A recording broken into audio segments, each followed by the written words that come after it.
afternoon po, ma'am. Good afternoon.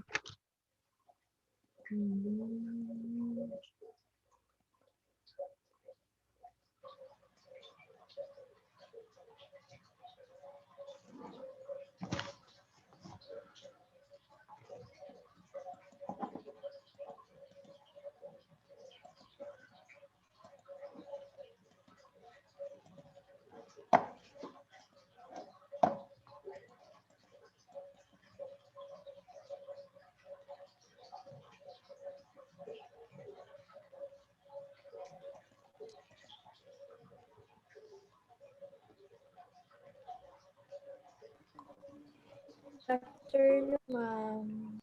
Good afternoon.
All right, let us pray.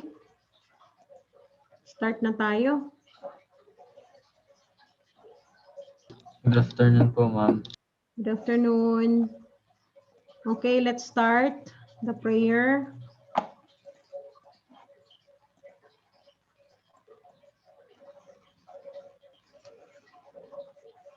Janil, can you lead the prayer po? Lead the prayer, please. Ay, wait lang. Let's bow down our heads and feel the presence of the Lord. Most powerful and loving God, we praise you, we adore you, we glorify you. We give you thanks for your abounding goodness and generosity despite our unworthiness. Today, O God, in a most special way, we ask for your grace to sustain us and inspire us to do and fulfill our tasks relevant to our studies.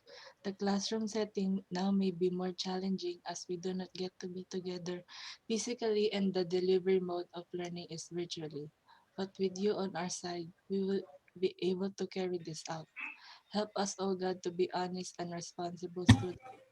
May your goodness and generosity continue to strengthen us, to shun away evils and temptations, and inspire us to cling on to what is right and good.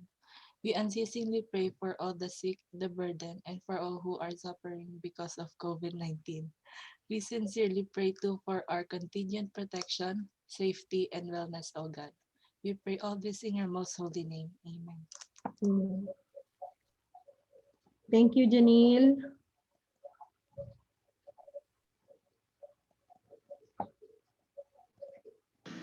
Assalamualaikum warahmatullahi ta'ala wal barakatuh. Bismillahirrahmanirrahim. Alhamdulillahi rabbil alamin. Ar-Rahmanir-Rahim. Maliki yawmiddin. Iyyaka na'budu wa iyyaka nasta'in. Ihdinas siratal mustaqim. Siratal ladzina an'amta 'alaihim ghairil maghdubi 'alaihim waladdallin. Amin. Okay, good afternoon, class. Afternoon po, ma'am. So wala pa si good afternoon. Wala pa natin si Cortez. Tama, Mara? Si Cortez, si Mendoza, si Lia. Leo. Leo Mendoza tsaka si Gaius. Ano? Tama ako? Pareho tayo ng list. O, siya. Baka na late lang. Hintayin lang natin. Alright. So, let's continue our lesson. So, last time. Pero bago yon, let me explain to you first your performance task. Okay? Can you please go to your Google Classroom and let's see our performance task. Ayan. Okay, ito yon, no? Your performance task is a system of equations. So, I prefer, so sabi niya dito, choose one system of equation that you would like to solve. So, please, as much as possible, I prepare the non-linear equations. Non-linear, ha? Kasi alam niyo naman na yung linear, all right? So doon na tayo sa non-linear. All right. Next, you solve the system of the equation, then make sure to recheck your solution. So mag-recheck muna kayo. Bakit? Kasi in 1 minute, you have to demonstrate that to the class on how to solve the system of equation that you have solved, no? So for graphing, you may use GeoGebra or Desmos. Now, ito po yun. Ibibidyo nyo po yung gagawin nyo. Pwede bang ano, ito may mga sample output naman dyan. Pwedeng i-stop ko na yung sharing, may copy naman kayo. Ito yung rubrics, nandyan na rin, ha? Alright. Parang ganito, class, na, di ba, isang problem lang ang pipiliin nyo. And then, isosolve nyo yon. Non-linear, ha? I prepare non-linear. Alright. So, pili na kayo ng gusto nyong isolve na non-linear equations and then ibibidyo nyo yung sarili ninyo. Ganun yan eh. So kung ayaw nyo makita yung sarili ninyo, pwede nyo yung camera or yung cellphone nyo nakatapat doon sa papel habang nagsasalita kayo. Pwede naman yon. Okay? Basta pinapakita nyo lang yung solution. Alright? Yes, Billemore, anything that you would like to say? Ma'am, pwede po sa Zoom, tas annotate na lang. Pwede naman ganun din. Bahala kayo kung paano nyo siya gagawin. Basta yung hindi na kayo mahihirapan. Yung hindi na kailangan ng Filmora para edit, hindi na ganun, ha? Basta gamitin lang yung cellphone nyo. Pwede naman yun, di ba? Yung kahit sarili mo, binibidyo mo na nagsosolve ka. O, ang tanong, ma'am, pwede po bang English at saka Tagalog? English na lang po para masanay na kayo. Ha? Okay? Again, pwedeng nakikita yung sarili, pwedeng hindi. Kung mahihain ka sa camera, o di, go. Huwag mo ipakita yung sarili mo, pero ipakita mo yung solution mo. Kung paano mo siya nagsosolve. At make sure na ikaw yung nagsosolve, ha? Baka may ghost student ako dito. Ano? Okay? Kayo yung magsosolve nun. At boses nyo yung maririnig ko. Alright? So, ganun po. O, may tanong pa. Madali lang ang inyong performance task, no? And then, ita-turn in nyo yung video dito sa Google Classroom natin. Okay, ang tanong, ma'am, kailan po ang pasahan? O next week? O, halimbawa, natapos ka ng 22, di ipasa mo. Pero within that week lang, ha, 22 hanggang 26, maliwanag po. O baka may lalagpas na naman doon. 22 hanggang 26 lang po ang submission, yung within that week. Kahit na 22 ka, kahit 23, 24, 25, kahit hanggang 26, basta hanggang 26 lang. Okay? Maliwanag? Mahirap ba yun, class? Mahirap bang gawin? Okay lang. So, kayang-kaya?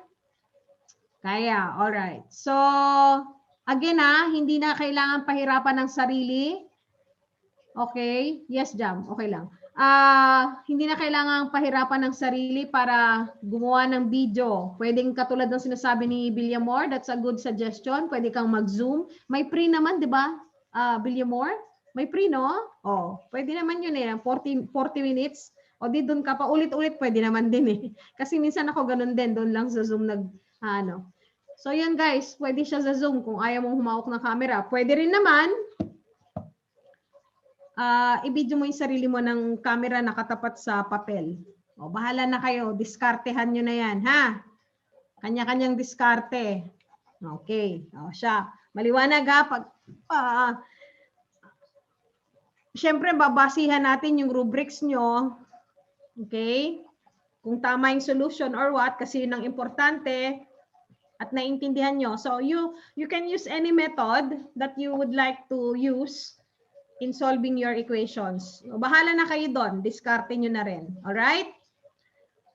So, are there any more questions before we proceed to another example? Then after that, if time permits, we still have to have some practice today. Okay, wala na? Wala nang tanong sa performance task? Clear na yung instructions? Okay, good. All right, so let's continue.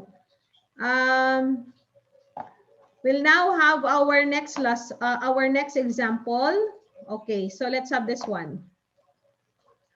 Last time I gave you 2 examples, diba? One, an equation of a circle and a linear. And the second equation is 2 quadratic equations, right? Okay, now today, this is what we're going to have.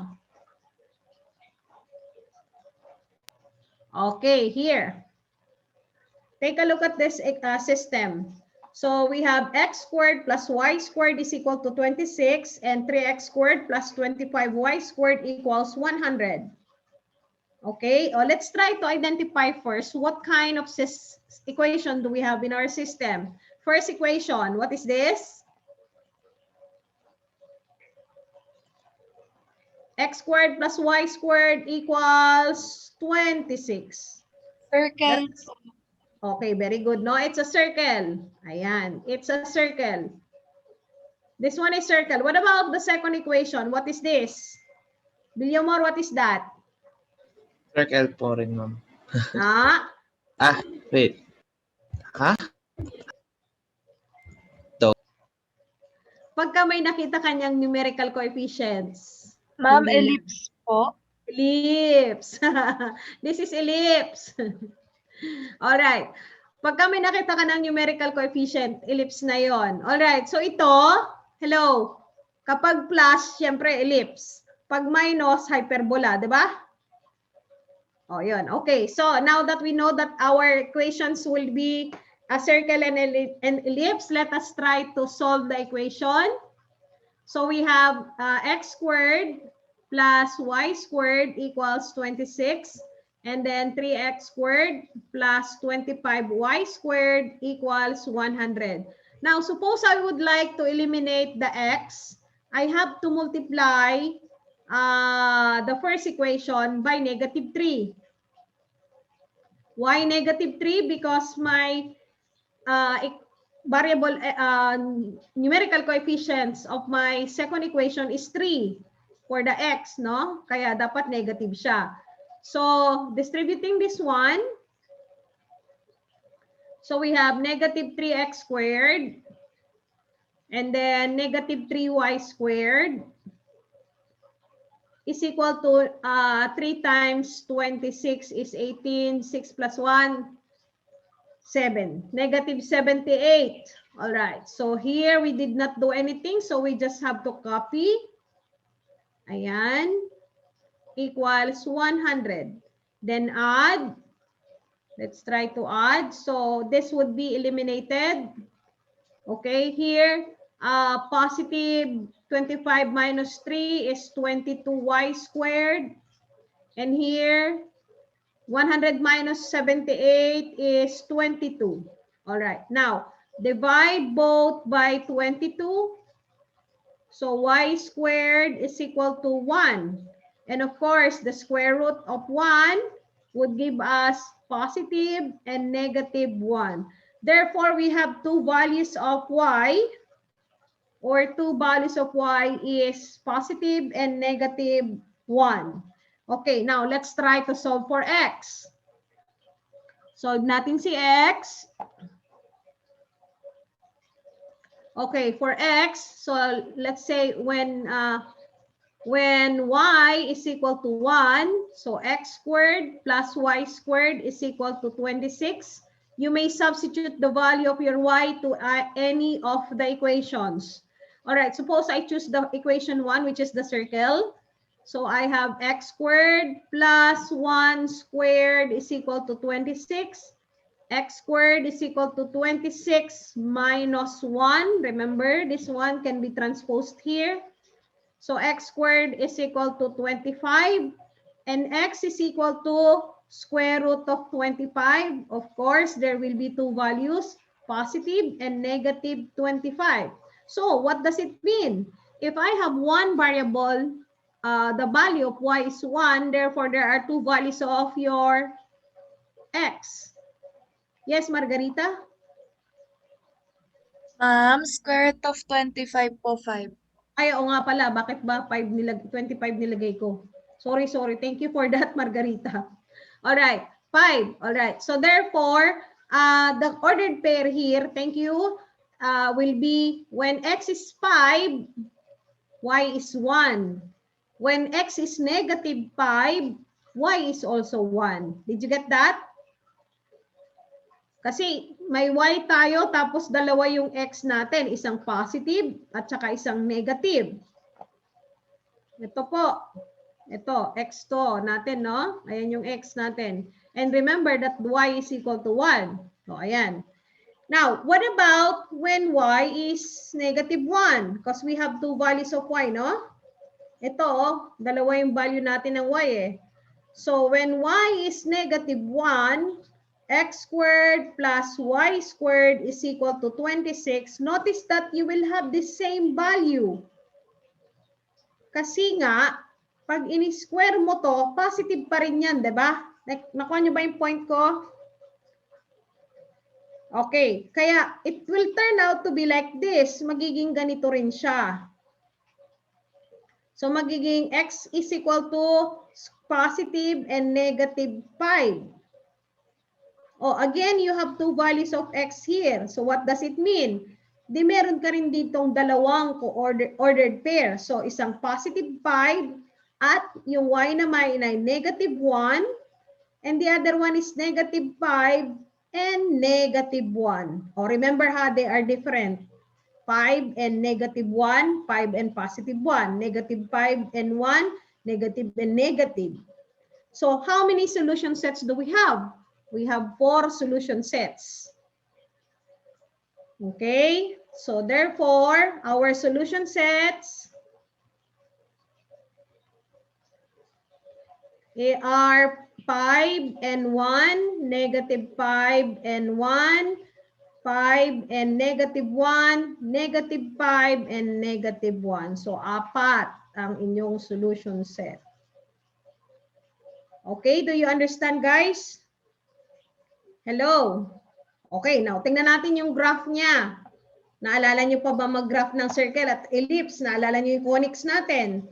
O yan yun eh. Kaya yan natin inaral yan. All right. So let's solve. Can I move on to the next slide? Pwede na ha. Pag hindi, screenshot nyo lang siya para pag nag-aaral kayo, no? Or nagka-copy pa ba? May nagka-copy kasi minsan eh. All right. So let's try to solve for the graph. Clear ko lang to. Remember how we have 4 solution sets? Okay, ang solution set natin, sulat muna natin dito. So the solution sets are negative. Oops, anong nangyari?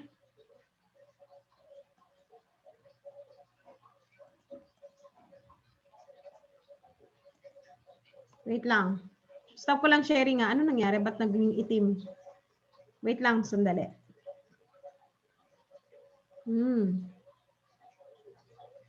Ba't ganun?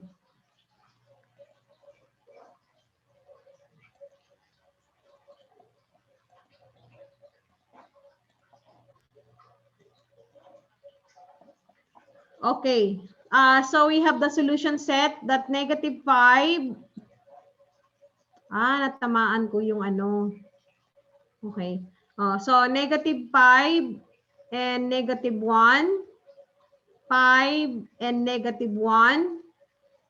5 and positive 1. Negative 5 and positive 1. So these are our solution set for this, ha? Okay, now i-graph muna natin yung first equation. Equation 1, so we have x squared plus y squared is equal to 26. Kanina, you have told me that this one is a circle. So if it is a circle, we need to find the center. So what's the center of this equation? What is the center here? Circle to, di ba? O anong center natin? Okay, it's on the 0, 0. Very good, no? It's on the origin. So 0, 0. Now remember that this is x squared plus y squared equals r squared. So the r squared is equal to 26. Diba yun ang kailangan natin when we graph a circle? We need the center and the radius. All right, so what's the radius here? Square root of 26. What's the square root of 26? 5 to, no? Tama? Something like that. Positive and negative 5 point something. Anong value? Totoong value? 5.10. Okay, so 5.10. Okay, there. So, ayan na yung radius natin. Now, let's try to graph. Graph natin siya, ha? So, kung yung center natin ay nasa 0, 0, it's here. Tapos, 5.10, definitely nandito siya siguro. 5.10 nandiyan. Dito rin. Yan, siguro mga nandyan lang siya. Okay. And then, let's i-trace ko na lang kasi kanina nahirapan ako talaga mag-circle. Oh, this may not be a perfect circle. Mahirap mag-drawing talaga pagka ganitong annotations. Alright, so ayan yung circle natin. No, that's the equation of the circle. Next is yung equation 2 natin. Let's have equation 2, which is 3x squared. So we have 3x squared plus 25y squared is equal to 100. Alright, now remember that this is ellipse. So we have to make this as equal to 1. So therefore, 3x squared plus 25y squared is equal to 100. We have to divide everything by 100 to make this equal to 1 because that's the equation, right? So therefore, we have 3x squared over 100 plus 25y squared over 100 is equal to 1. Okay? Now, since this is already equal to 1, we have to identify our A and B. Notice that 25 over 100, ito, 25 over 100 can be reduced to 1/4, di ba? Pwede rin niya maging y squared over 4. But the problem is this, 3 over 100. It's not, what do you call this? It's not whole number on your denominator. Remember, we just have to find the a squared and the b squared, right? Ito, pwede nating sabihin, the b squared is equal to 4. That's very easy for us, no? Kanya lang, ito po, ito.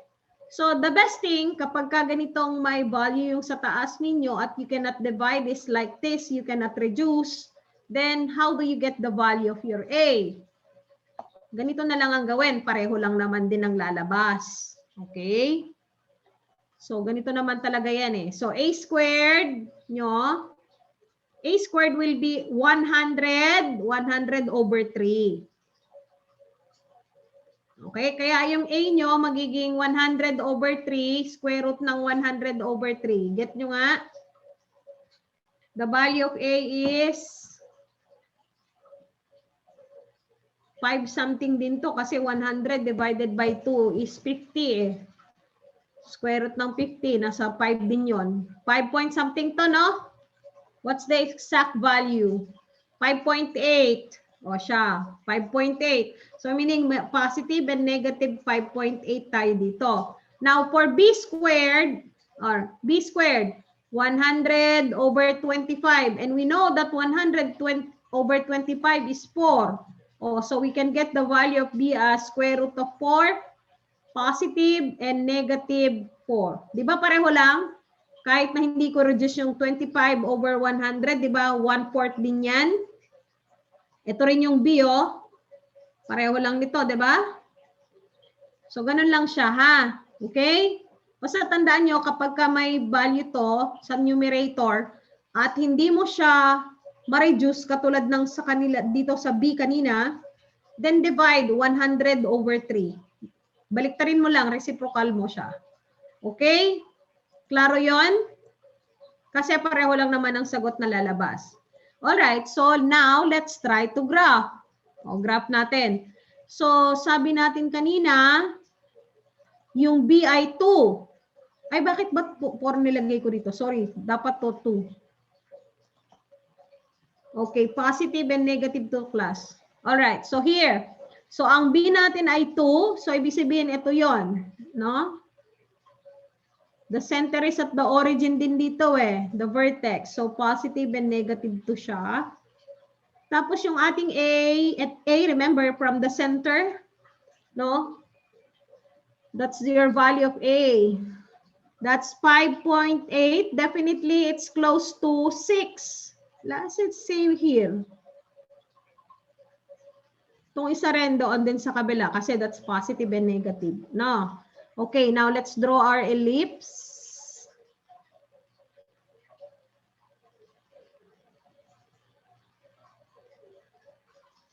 Ay. Sorry. Ayan, magiging ganyan siya, class. Okay? Sorry po, hindi perfecto ang aking ellipse. So, notice that, kung ito yung ating solution set, tingnan niyo yung solution set natin. Ito siya, no? Ito, 5 and 1. So, nandito yan. 5. Ano ba yun? Sumabit. Okay, so we have 5 and 1. Positive 5 and 1. Here we have positive 5 and negative 1. That's the solution set. Ito naman, negative 5 and positive 1. Ito naman ay negative 5 and negative 1. So those are the solution set, yung pink nyo. Naintindihan?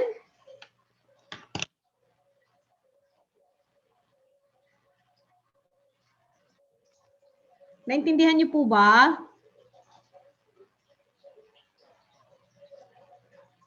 May tanong?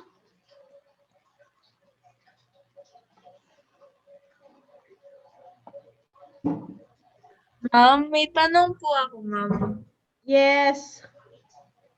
Doon po sa nireciprocal po natin na A and B, pag po ba nireciprocal na po yung sa A, kahit po pwede pong ma-divide po as para maging whole number yung B, gawin na rin po yung reciprocal. Kung pwede, kung pwedeng i-divide like this sa B, pwede siyang i-divide, di ba? Opo, pwede po siya. Pero ginawa nyo na rin po yung reciprocal kasi ginawa po dun sa A? Or... Pwede naman, kahit actually pagka ganito, pwedeng idiretso mo na. Halimbawa, Margarita, halimbawa lang ha. Halimbawa naging 8 over, ano ba yung 8 over 100? Hindi rin eh, magiging ano to eh. Halimbawa lang, let's say 50 over 100 siya, Margarita. Ito. Pwede ko na siyang i-reduce agad na 1/2. Pwede nang ito na agad yung A ko. Gets mo?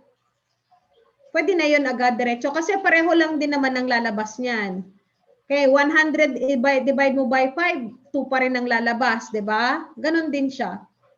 Still the same. Kung pwedeng i-reduce nyo na. Kung hindi pwede, ganito ang gawin nyo. Okay? Yeah. Alright. O sige, kayo, may tanong pang iba? So, pwede kayo mag-practice? Try nyo nga to. Anong oras na ba? Wala ako nakikita ng relo. 3:40. Time na? 10 minutes. Okay, try nga natin to. Try lang. Kaya yan, ang 10 minutes. Alright, so I'll close this one ha. I'll move to another slide. Okay na kayo sa graphing ha, nare-refresh na kayo. Ito, clear ko to. O yan. X squared plus y squared is equal to 4. Ito naman, x squared plus 2x plus y squared is equal to 0. O siya, solve. Anong klaseng equation to? Palagay nyo. Sige nga, anong ang klaseng equation tong dalawa? Yung una, anong equation yan? Ano yan? Circle, ellipse. Villamor, ano yung sinasenyas mo? Circle. Circle. O, ay number 2. Number 2, you can transform this into what? Circle din yan. Kaya lang, incomplete. Ibig sabihin, anong gagawin mo rito? Iko-complete mo yung square. Iko-complete mo yung square niyan. Pagka, ano na mo, circle din to, incomplete nga lang siya. Okay, kasi x squared at saka y squared eh. Ibig sabihin, meron siyang isang ordered pair ng x na wala sa origin. Ibig sabihin, hindi sila nasa origin. Pero ito nasa origin. Kaya lang, you will be using completing square. O siya, anong gagawin? Eliminate. Madali lang yan. Anong value ng x?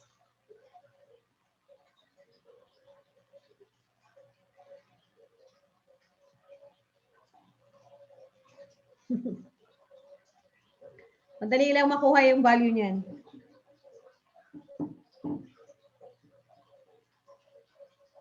Pwede ko ba yung mag-eliminate dyan? Pwede. Pwede yan. Diba? Lalabas lang yan na ganito, guys. Oh, x squared plus y squared. Oh, x squared plus 2x plus y squared. Oh. Ayan na, may sagot na yung iba. Hindi Hindi siya imaginary. May solution set siya. Tingnan nyo, oh, x squared to, x squared yan. Y squared to, y squared yan. O, pwede akong mag-eliminate eh. Solve.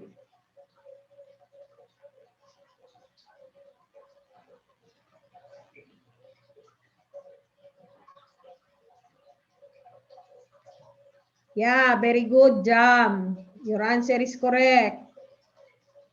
Oh, solve mo yung y. Kyle, check the sign. Kyle, tama yan, pero check the sign.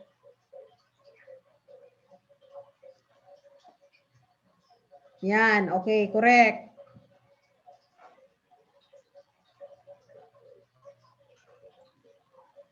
Madali lang yan, oh. Kitang-kita na eh. Agad ang sagot.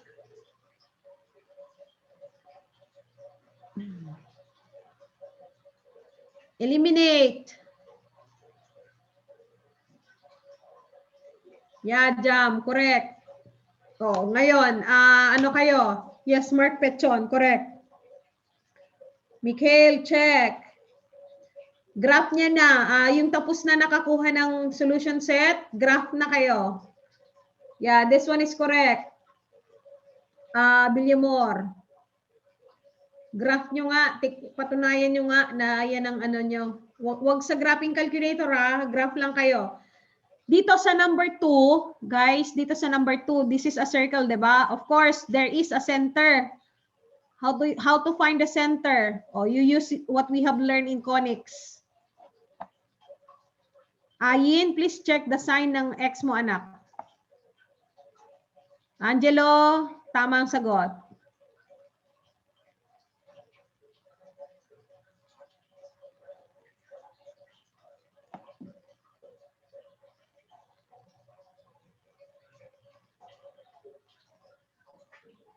Yan, Karil, that's correct. Yan, Ayin, that's correct. Angelica, check.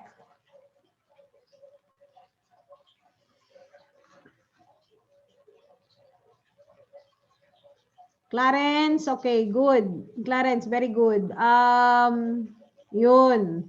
Okay na, Clarence. Caragoso. Dalawa nga pala kayong Clarence. Those who are done, you may graph na. Again, I repeat, for number 2 equation, you will be using completing square to find the center of your graph.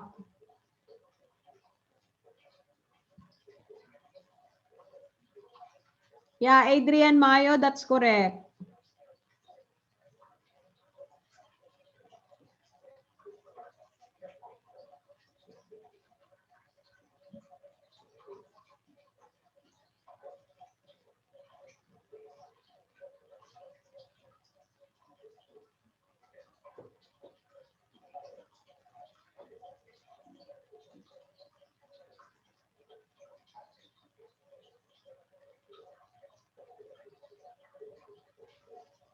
Mara, that's correct.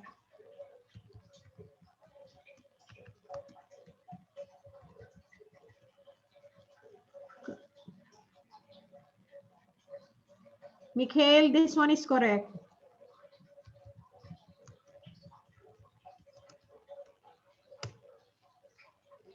John Wilson, this is correct. Kyle, this is correct.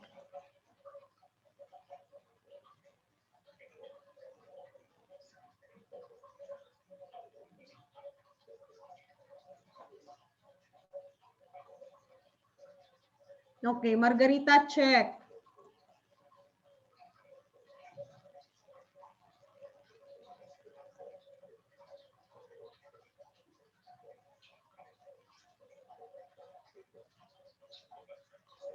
Use elimination method. Eliminate. May eliminate yan, oo, pero may matitirang variable pa rin.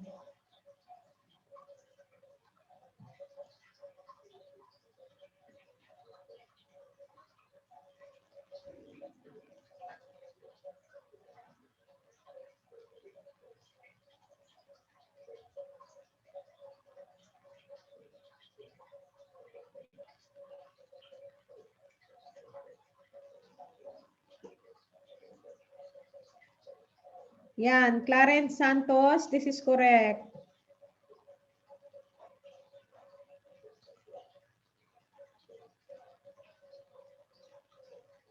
Yeah, Karil. Ayan, nakuha na ni Karil.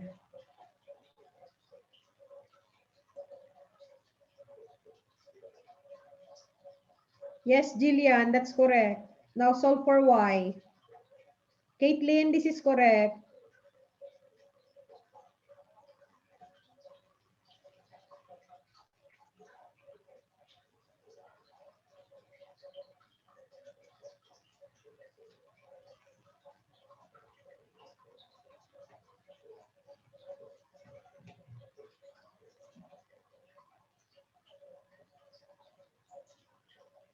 Janelle, this is correct.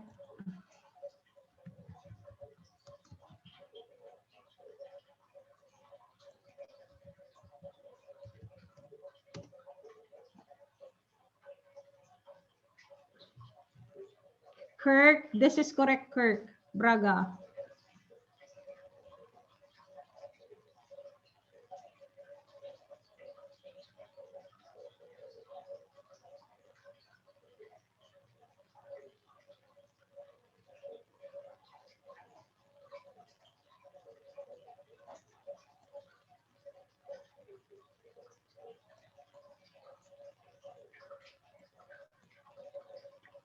Okay. Oh, since it's already time, tingnan nyo ha kung paano isinolve. Mag-eliminate lang. So, ibig sabihin, we have to multiply this one by, let's say, ito, minultiply ko ng negative 1. No? Kung nasa taas or nasa baba. So, let's say, minultiply ko ito ng negative 1. Di ba magiging ganito lang yan? X squared to plus y squared.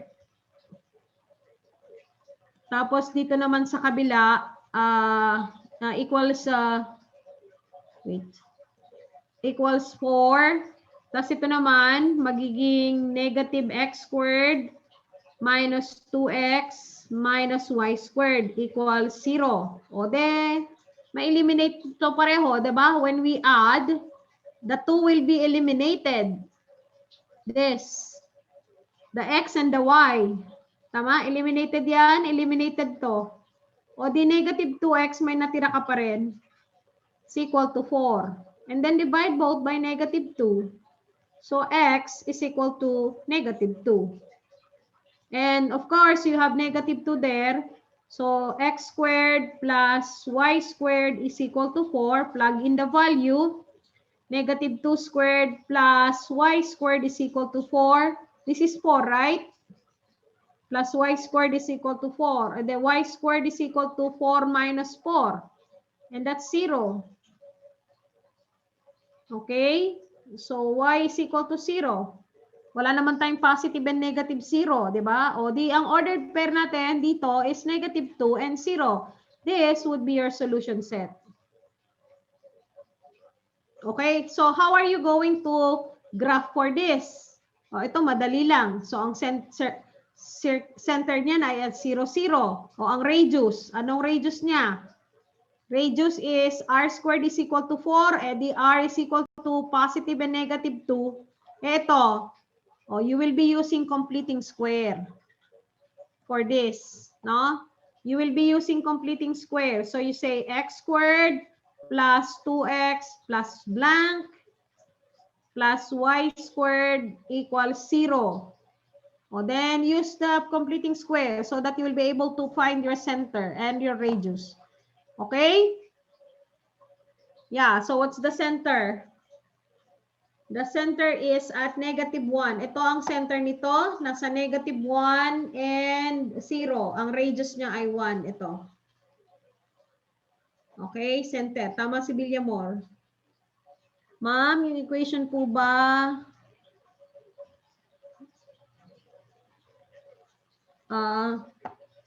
Okay. O siya, naintindihan po. Binays, this one is correct. Nathaniel, correct. O yan, nakita nyo na ha? Kung paano gagawin. So tomorrow, we're going to have one more practice. Alright? Stop ko na yung sharing po.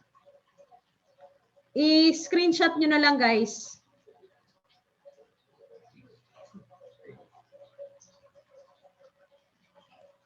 Okay? O, stop ko na to ha. Alright. So tomorrow, we'll have practice on this. Para at least alam nyo kung paano yung gagawin nyo sa, sa performance task. Alright? You can start your performance task. You can look for a book and check for problems there. Even your book, you can use them. Tapos solve nyo na. No? And then you can use that for your PETA. Okay? O, siya na. Bye, class. I'll see you tomorrow. Bye, Mom. Thank you.